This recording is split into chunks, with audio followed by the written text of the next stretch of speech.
What's up everyone? Welcome back to the channel. I know आप इस video का बहुत बेसब्री से इंतजार कर रहे थे क्योंकि सबको चाहिए कि सर इंपॉर्टेंट क्वेश्चंस बता दो, बस फटाफट से कर लेंगे। तो दो चीजें हम इस पर्टिकुलर वीडियो में डिस्कस करेंगे। First one is important dates. इन डेट्स को कृपया करके पेन से अपने हाथ से लिखें, एक पेपर पे लिखें या बड़ा चार्ट पेपर ले आओ, एक उस पे लिख लो, फिर उसको अच्छी जगह चिपका देना और अभी एग्जाम से पहले उसको 100-200 बार देख लेना, नजर दौड़ा लेना। हर 5 मिनट बाद, 10 मिनट बाद, 1 घंटे बाद जाओ, सारी डेट्स रिवाइज कर लो, तुम्हें अपने आप सारी याद हो जाएंगी बच्चों। चैप्टर वाइज करते चलना, मैंने चैप्टर वाइज लिख दिया है तो कोई कंफ्यूजन नहीं होगा, बहुत अच्छे से तैयार कर पाओगे। तो जाओ जल्दी से कॉपी पेन लेके आओ, लिखना है सब कुछ और बढ़िया तरीके से तैयार करना है। Let's begin.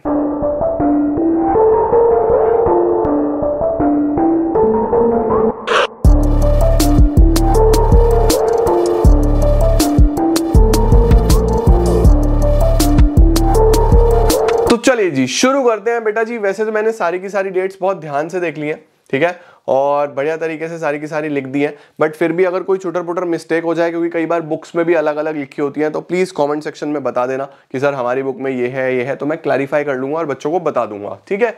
तो देखो चैप्टर नंबर 1 से सर जो हमें इंपॉर्टेंट डेट्स याद रखनी है, 1757 बैटल ऑफ प्लाजी, जहां से ब्रिटिश रूल शुरू हुआ था। जमींदारी सिस्टम 1793 से शुरू हो गया। 1907 Tata iron and steel company TISCO शुरू हुआ। 1869 स्यूज कैनेल जो एक डायरेक्ट रूट है इंडिया और ब्रिटेन के बीच में, वो ओपन हुआ था। 1921 को ईयर ऑफ ग्रेट डिवाइड बोलते हैं। 1850 में इंट्रोडक्शन ऑफ रेलवेज हुआ और 1853 में सबसे पहली रेल चली थी फ्रॉम बॉम्बे टू थाने, ठीक है। 1881 फर्स्ट ऑफिशियल सेंसस, ये यूनिट 1 से याद रखना है। चैप्टर 2 की बात करें बच्चों तो प्लानिंग कमीशन 1950, पहला 5 ईयर प्लान 51 में आया था। 2015 नीति आयोग बता चुका हूं। 66 green revolution, IPR industrial policy resolution, पहला 1948, दूसरा 1956। कारवा कमेटी बच्चों स्मॉल स्केल इंडस्ट्रीज के लिए थी, 1955। New economic policy chapter number 3 से याद रखो, देखो फटाफट से 1991 में आया था। 1948 GATT, 1995 WTO, 2016 demonetisation, 2017 GST. Human capital formation में बच्चों 1998 तपस मजुमदार कमेटी, पता होना चाहिए। एजुकेशन सेक्टर में रिफॉर्म्स आए। 2009 right to education act, 2014 India polio free declare किया था डब्ल्यूएचओ ने, ठीक है। उसके बाद रूरल डेवलपमेंट की बच्चों अगर हम बात करें तो 1969 नेशनलाइजेशन ऑफ बैंक्स, 1982 नाबार्ड, 1980 तनवा तमिलनाडु विमेन, ठीक है। 1970 व्हाइट रेवोल्यूशन या ऑपरेशन फ्लड, 1991 से 2003 गोल्डन रेवोल्यूशन, 2014 प्रधानमंत्री जन धन योजना, जीरो बैलेंस वाले खाते पता है ना, 2014। चैप्टर नंबर 6, 7, 8 की बात करें तो चैप्टर नंबर 6 में बस 2005 मनरेगा याद रखना है, 100 days veg employment. Sustainable development में 1974 CPCB, 1986 environment protection act, 1992 Montreal protocol. यहां से सबसे ज्यादा डेट आती है, प्लीज बड़े ध्यान से देखेंगे। 1947 independence of India, 47 Pakistan, 49 people republics of China. 51 पहला 5 ईयर प्लान इंडिया में आया। 53 फर्स्ट 5 ईयर प्लान चाइना में आया। 56 पाकिस्तान में आया। Great leap forward 58, great proletarian cultural revolution 65, 1991 India के रिफॉर्म्स, 1978 चाइना के रिफॉर्म्स, 1988 पाकिस्तान के reforms, 1971 independence of Bangladesh, 1979 one child policy, और वन चाइल्ड पॉलिसी खत्म कब हो गई, 2015 में। तो ये कुछ डेट्स हैं बच्चों जो इंपॉर्टेंट है, अपने पास लिख लो, स्क्रीनशॉट्स ले लो और इनको अच्छे से तैयार कर लेना, ठीक है। चैप्टर वाइज लिखी है, बड़े आसानी से कर पाओगे सारी की सारी। दोबारा से स्क्रीनशॉट लेना है तो मैं दिखा देता हूँ। ये हो गया बच्चों डन।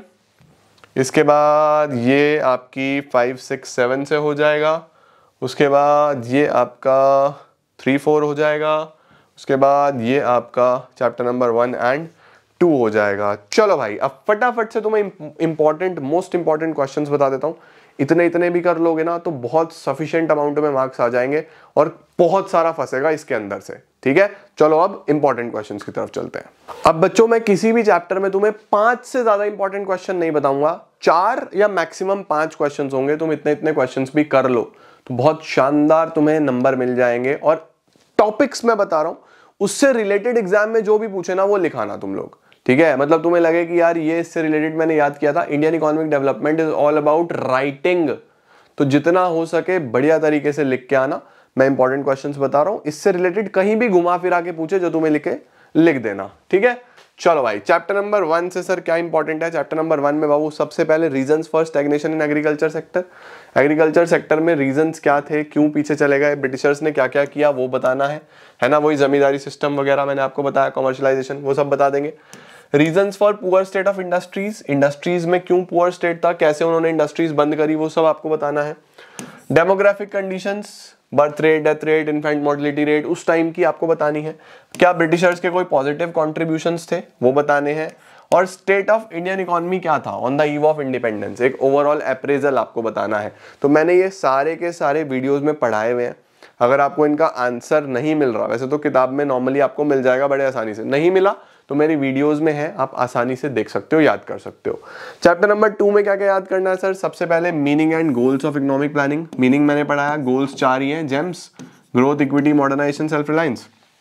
उसके बाद एग्रीकल्चर को डेवलप करने के लिए सरकार ने क्या क्या मेजर्स लिए, तो यहाँ पे आप रिफॉर्म्स को डिफाइन करके आओगे, ग्रीन रेवोल्यूशन को डिफाइन करके आओगे। आईपीआर 1956 क्या होता है, शेड्यूल ए, शेड्यूल बी, शेड्यूल सी, अभी रिवाइज कराया था सुबह। उसके बाद इंपोर्ट सब्स्टिट्यूशन क्या होता है, इंपोर्ट को सब्स्टिट्यूट कर देना। उसके बाद एक ओवरऑल अप्रेजल, ये तो तुम लोग रीड भी करोगे तो चलेगा, ठीक है। New economic policy chapter number 3 में क्या रीजंस थे, रिफॉर्म्स क्यों लाने पड़े थे, वही पुअर परफॉर्मेंस था, बीओपी नेगेटिव में जा रहा था, फॉरेन एक्सचेंज रिजर्व्स खत्म हो गए थे, वो याद रख लेना। लिबरलाइजेशन के रिफॉर्म्स, फिट, FFITT, बढ़िया से याद कर लेना। पॉजिटिव्स और नेगेटिव्स बता देना ग्लोबलाइजेशन के, और एलपीजी को एक बार बस पढ़ लेना पूरे के पूरे चैप्टर में क्या क्या था। तो मेनली तो 3 ही है, अप्रेजल तो आपको बस रीड ही करना है, इसमें ही मेनली 4 ही है, अप्रेजल बस रीड करना है, ठीक है जी। डन हो गया, स्क्रीनशॉट ले लिया बच्चों इंपॉर्टेंट क्वेश्चंस का। तो देखो इसमें 5, इसमें 4, इसमें 3, 5 4 9 3 12, 3 चैप्टर में 12 क्वेश्चन है इंपॉर्टेंट। आओ जी, अगले 3 chapter. Sir human capital formation में बता दो। ह्यूमन कैपिटल फॉर्मेशन में सबसे पहले सोर्सेस, वही expenditure on health, expenditure on education, expenditure on information, migration, on the job training. फिर इंपॉर्टेंट, क्यों इंपॉर्टेंट है ह्यूमन कैपिटल फॉर्मेशन, अपनी लैंग्वेज में लिख सकते हो। डिफरेंस क्या होता है ह्यूमन कैपिटल ह्यूमन डेवलपमेंट में, पता होना चाहिए। और इंडियन एजुकेशन के लिए क्या क्या चैलेंजेस हैं और क्या क्या गवर्नमेंट की स्कीम्स हैं एजुकेशन को आगे बढ़ाने के लिए, ठीक है। रूरल डेवलपमेंट में सर सबसे पहले इंस्टीट्यूशनल सोर्सेज, मोस्ट इंपॉर्टेंट बच्चों, बहुत इंपॉर्टेंट है, अच्छे से याद करके जाना। सरकार ने क्या मेजर्स लिए मार्केटिंग को अच्छा करने के लिए। उसके बाद नॉन फार्म एरियाज कौन कौन से हैं जिसपे फार्मर काम कर सकता है, वो सब हॉर्टिकल्चर है ना, सारे मैंने आपको दिखाया अभी, horticulture, animal husbandry, dairy, fisheries, वो सब इसमें आ जाएगा। ऑर्गेनिक फार्मिंग के क्या क्या चैलेंजेस हैं, ठीक है। नाबार्ड बताओ, माइक्रो सेल्फ हेल्प ग्रुप्स बताओ, ये शॉर्ट क्वेश्चन के लिए बताया मैंने, और ऊपर वाले बड़े में भी आ सकते हैं, ठीक है। इसके अंदर बच्चों सबसे पहले कैजुअलाइजेशन, इनफॉर्मलाइजेशन, अभी बताया मैंने आपको, कैजुअल लेबर जब बढ़ती है कैजुअलाइजेशन, और इनफॉर्मल सेक्टर में ज्यादा लोग होते हैं तो इनफॉर्मलाइजेशन। फॉर्मल इनफॉर्मल सेक्टर में डिफरेंस आ सकता है। क्या क्या मेजर्स लिए गवर्नमेंट ने अनएम्प्लॉयमेंट कम करने के लिए, इंपॉर्टेंट है, और गवर्नमेंट की पॉलिसीज इसके अंदर आपको लिख देनी है, ठीक है जी।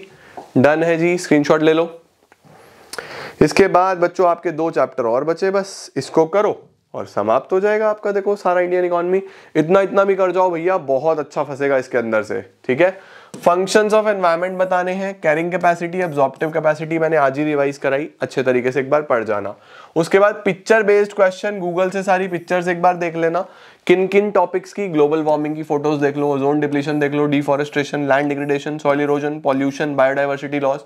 गूगल पे टॉपिक का नाम लिखो, इन सब की फोटोज आ जाएंगी, क्योंकि इसमें ना पिक्चर बेस्ड दिया आएगा कि पहचानो कौन सी प्रॉब्लम है, तो पिक्चर जरूर देख लेना, वो एज इट इज पिक्चर फंसेगी तुम्हें एग्जाम में, ठीक है। चलो, सस्टेनेबल डेवलपमेंट 100% एग्जाम में आ रहा होगा, 100% वाला टॉपिक है सस्टेनेबल डेवलपमेंट, उसकी स्ट्रैटेजीज बढ़िया तरीके से याद करनी है। इंडिया चाइना पाकिस्तान से सर क्या आएगा, चाइना की पॉलिसी 100% तुम्हें एग्जाम में मिलेगी, कोई ना कोई GLF पूछ लेगा, ग्रेट पर्टेरियन कल्चरल रेवोल्यूशन पूछ लेगा, कुछ भी पूछ सकता है। पाकिस्तान की क्या क्या पॉलिसीज थी, ठीक है। डेमोग्राफिक कंडीशंस बच्चों आपको बहुत अच्छे से याद करनी है, वो जो लास्ट में मैंने पढ़ाई ना, ह्यूमन डेवलपमेंट इंडेक्स हो गया, और ह्यूमन डेवलपमेंट में उसके बाद GDP हो गया पर पर्सन, ठीक है। उसके साथ साथ आपने इन्फेंट मोर्टेलिटी रेट देखा, राइट। तो वो सारी की सारी चीजें डेमोग्राफिक कंडीशंस याद करनी है, एंड ओवरऑल एक अप्रेजल हो जाएगा तीनों का ही। तो ये है बच्चों मोस्ट इंपॉर्टेंट क्वेश्चंस, जल्दी से इनका स्क्रीनशॉट ले लो। तुमने सारे मोस्ट इंपॉर्टेंट क्वेश्चंस देख लिए, अब इन क्वेश्चंस की लिस्ट बना लो एक कागज पे, जैसे जैसे याद होते रहे, रिवाइज होते रहे, टिक लगाते जाना, ठीक है, आज पूरा दिन लगा के ये सारे के सारे क्वेश्चंस अच्छे तरीके से कर लेने हैं। बहुत ज्यादा काम नहीं है, पूरा पूरा चैप्टर मत खोलो, इतने इतने ही क्वेश्चन तुम लोग कर लो, तुम्हारा काम हो जाएगा बहुत अच्छे से। और काफी कुछ आएगा इसके अंदर से, काफी काफी काफी कुछ आएगा, ठीक है। चाहे वो इनडायरेक्टली पूछे, लेकिन पूछेगा यही सारी चीजें, तो बस तुम्हें फटाफट देखना होगा, पहचानना होगा और लिखना होगा। सही है जी। तो बढ़िया तरीके से बच्चों तैयारी करो। डेट्स मैंने तुम्हें दे दी याद करने के लिए, इंपॉर्टेंट क्वेश्चंस मैंने तुम्हें दे दिया, रिवीजन मैंने तुम्हें करा दिया। शाम को मिल रहे हैं, पिक्चर बेस्ड क्वेश्चन करेंगे, उसके बाद फिर रीजन सेशन करेंगे, उसके बाद फिर 1 मार्कर्स करेंगे, उसके बाद फिर सैंपल पेपर करेंगे। तो it's going to be a long day. Take your time, पूरी तैयारी कर लो, ये सारे क्वेश्चंस याद करने बैठो, जितना हो सकता है समझने बैठो, अपनी लैंग्वेज में भी लिख के आओगे तो बढ़िया नंबर आ जाएंगे। ठीक है, चलो यार, ऑल द वेरी बेस्ट। मैं मिलता हूं तुमसे थोड़ी देर के अंदर, तब तक खूब मेहनत करो, खूब पढ़ाई करना। All the very best. I am gonna see you all super soon. Till then see ya, take care, bye bye.